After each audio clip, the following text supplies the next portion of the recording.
And today, I'm going to take an aerial, or an unofficial aerial tour of New York City with Jigga.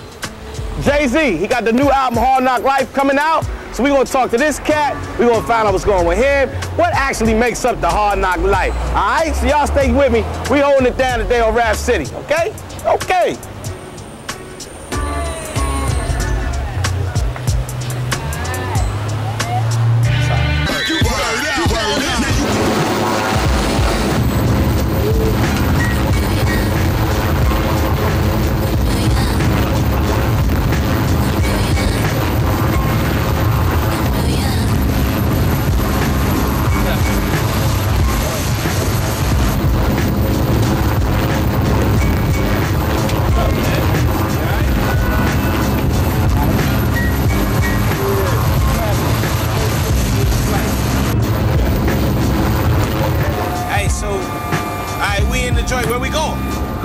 By the Statue of Liberty. We're going to go up to Hudson first. Let's do that.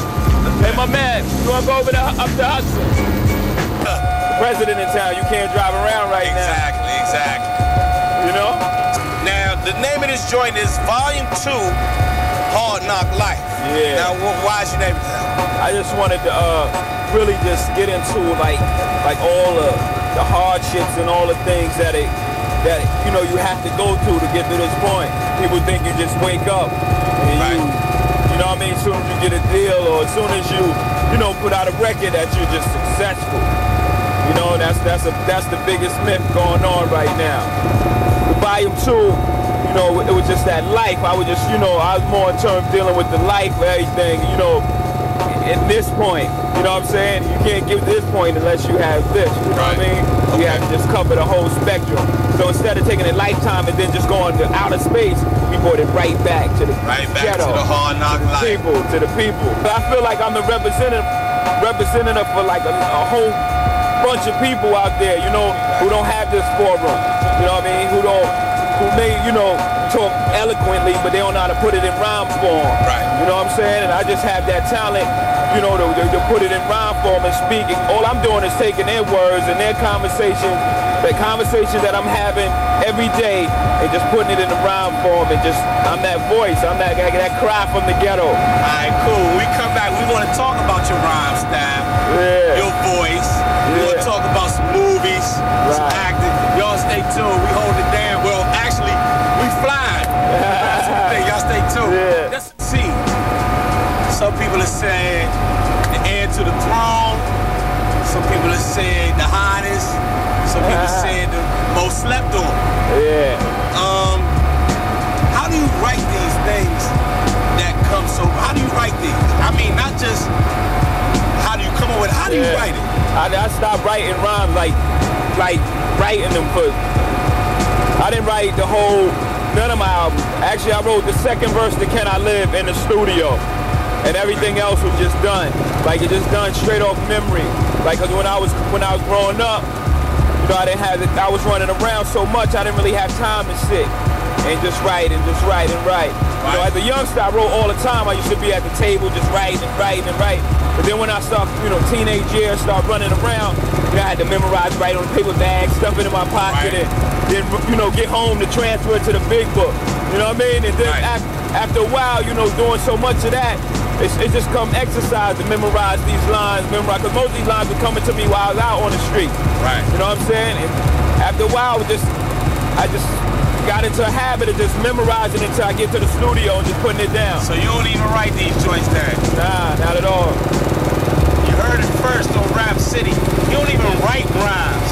It's just all the ill thing is like it really don't hit you till you get in the studio. Cause I see people and people that they notice.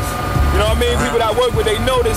But when they get in the studio, it's like, that's crazy.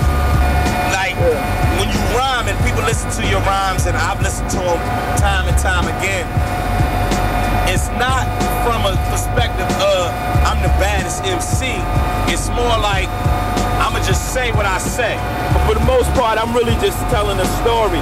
For the most part, I'm really just recalling events that happened and things like that. I'm really just trying to I'm trying to represent, you know what I'm saying, that people out there that need that. Well, look, y'all stay tuned on Rap City. Me and Jay-Z flying around New York, helicopter style. We holding it down on Rap City. We'll be right back. We just went over to G.Dub. Right. That's how you get out in New Jersey. Yeah. Right. Yeah. Jay-Z, do you miss Big, man? No doubt.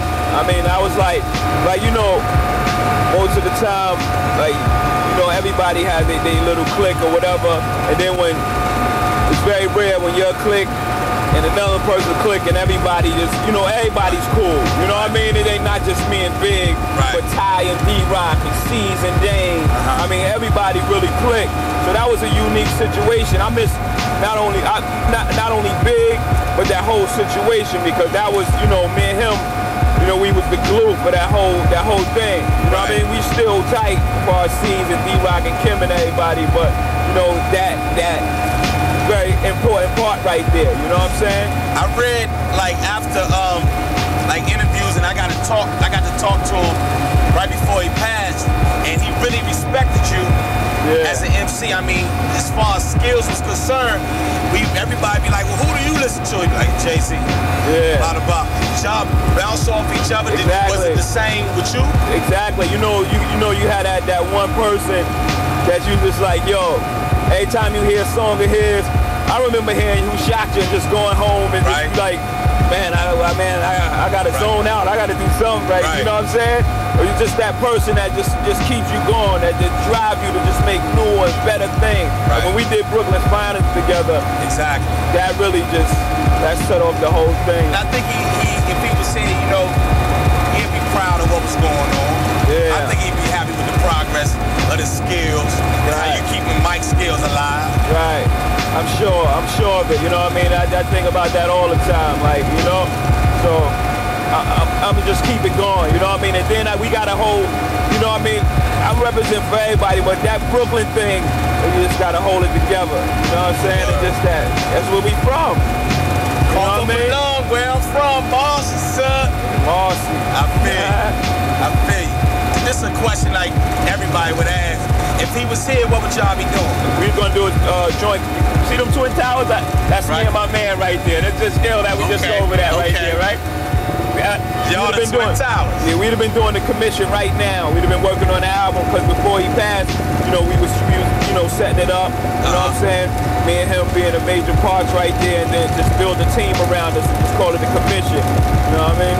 Any chance of maybe seeing Jay-Z and Lil C's, or Jay-Z and Kim, or Jay-Z and anybody from their squad? Definitely. Okay. I just did a song with C's the other day, actually. Oh, yeah, so that's happening. You know, Kim, she was on Volume 1. You know, we continue to work together, hopefully, you know. Everything's cool.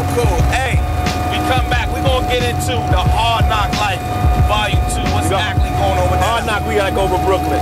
All right, cool. Yo, Holmes, you got to take us over Brooklyn. Over Brooklyn. We'll be back on Rap City. Y'all stay tuned. Oh, they're going to spin Hard Knock. Let's talk about that song. It's a hip-hop song.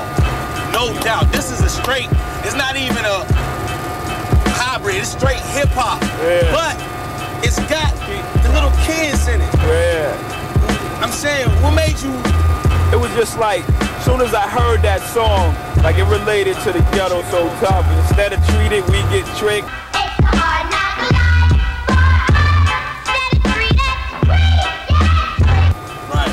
Instead of kisses, we get kicked. Come on, and they wasn't. And the ill thing about that, they wasn't singing the song like they was upset. They were singing it like smiling, like happy, like yeah. Instead of they don't sound happy. They don't sound like they crying on the record. They sound like they rejoicing. Like amongst all that, they still jump rope and playing ball and playing in the Johnny Pump. You know what I mean? They're making the best of their situation. Streets is watching the movie. Yeah, that was another thing that where we went against the whole system. You know what I mean? You know, we got COVID with Def Jam, so our partners was telling us, you can't do this movie. So we took our own money. You know what I mean? With our own money, made the movie in a week. Put it all together, went platinum. And once again, I knew this was something that the people would like. Right. I mean, this is something that they can relate to, and that's all it's about. You know what I mean? Once you give them something that they can relate to, something that they can grasp, and I did that the other day, or ha-ha, you know what I mean? Something to laugh at, relieve some of that stress or whatever. Right. Future movies? Yeah. Movies in the future? Yeah, definitely. We have a story right now that we still working on. We want to go to the full feature. We going to the big screen with this one. It's about these hustlers in Harlem. It's fashionable. Well, it's not even fashionable. It's just what's happening now. That cats start making their own gear. Yeah. What's up with the Rockefeller or the Jay-Z gear? What's up? It's just that, hip hop it's not only music. You know what I'm saying? It's a lifestyle. It's the way you dress and the way you walk and talk, how you wear your hat. You know what I mean? Exactly. You know what I'm saying? So it's only natural. You know what I mean? If you're putting out this good music for you to just, take it to all aspects, you know? Right.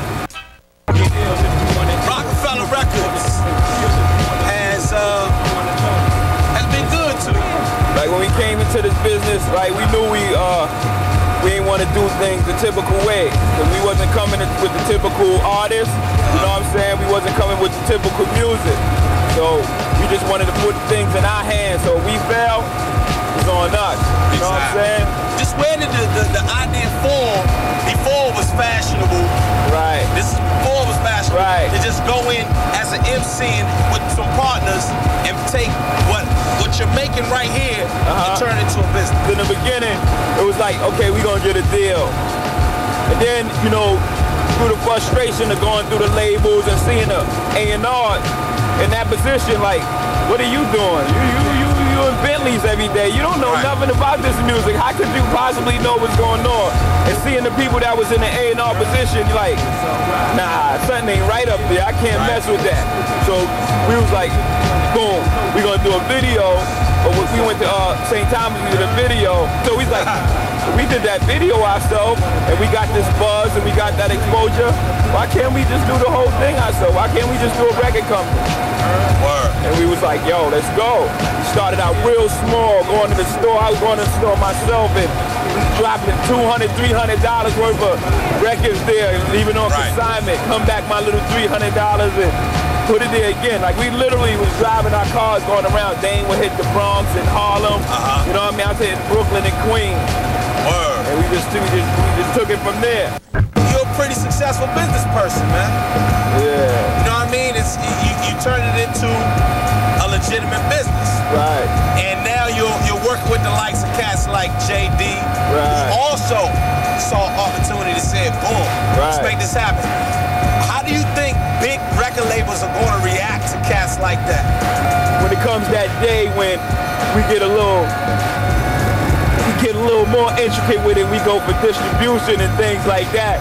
That's when I want to see, you know what I mean, how they really feel about it. Because right now, it's all good because they still seeing chips of it. You know, I got a co-venture, JD co-venture. You know what I mean? It ain't like we distributing these records ourselves. You know what I'm saying? So they still seeing a little bit of that cake, but it just ain't, they're not seeing as much. Not only did Jay-Z decide to start a label and make an album, but Jay-Z made an album, and now Jay-Z got other artists, right? Right. Y'all got other artists. What other artists y'all have got? We have Memphis Bleak, who'll be out the first quarter. We got a new guy from South Philly that's dangerous. Beanie Siegel. So we got Diamonds in the Rough, Christian, Rel, and I don't want to forget Asian Ashley. I don't forget nobody. So we setting up. This is our year to really put out a lot of product. You know, in the past we like put out my stuff, and then again another one for me, then the soundtrack, and then the Christian. You know what I mean? But this year you're gonna see a lot new artists from Rockefeller. Alright, Rap City, it's time for me to roll on up out of here. You know we holding it down. The Jay-Z album is just, here come my man Dame there. What's up, Daddy? Hey, go do your thing, alright? Put that album up. I see. Hey, if you want to get in touch with Jay-Z, find out about the album, find out about when Reasonable Doubt is going to be re-released, check him at www.fanfamily.com. And until then, keep it here on Rap City. We holding it down for the hip hop nation, all right? All right, we out.